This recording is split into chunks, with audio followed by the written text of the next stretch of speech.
और यहाँ भी सुखी और वहां भी सुखी। 15वें श्लोक का 15वें अध्याय का 4था श्लोक। उसके बाद उस परम पद परमात्मा की खोज करनी चाहिए जिसको प्राप्त हुए मनुष्य फिर लौट कर नहीं आते, फिर उनका जन्म नहीं होता। उसके बाद उस परम पद परमात्मा की खोज करनी चाहिए। अब ईसा कोई ढूंढो संत जो उस परम पिता का मार्गदर्शन करें, जिसको प्राप्त हुए मनुष्य फिर लौटकर संसार में नहीं आते और जिससे अनादिकाल से चली आने वाली ये सृष्टि विस्तार को प्राप्त हुई। को देते ये सृष्टि रचना दो मैंने प्राणों की सुनाई, ये तो काल निरंजन बार बार रचना इसको, लेकिन अनादिकाल से चली हुई सृष्टि का जो संचालक है,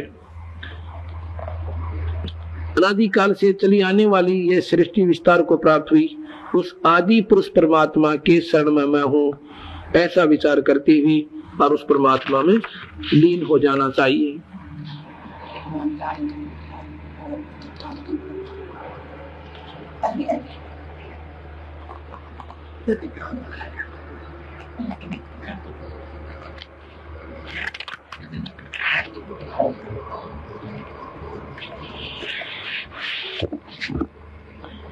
और अब मैं आपका गरीबदास जी की वाणी आदर में नहीं सुनाता हूं।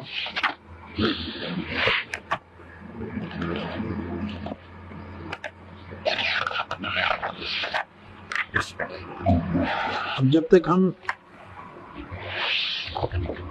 अपने गरीबदास महाराज का कबीर साहब की वाणी से पूर्ण रूप से नहीं होंगे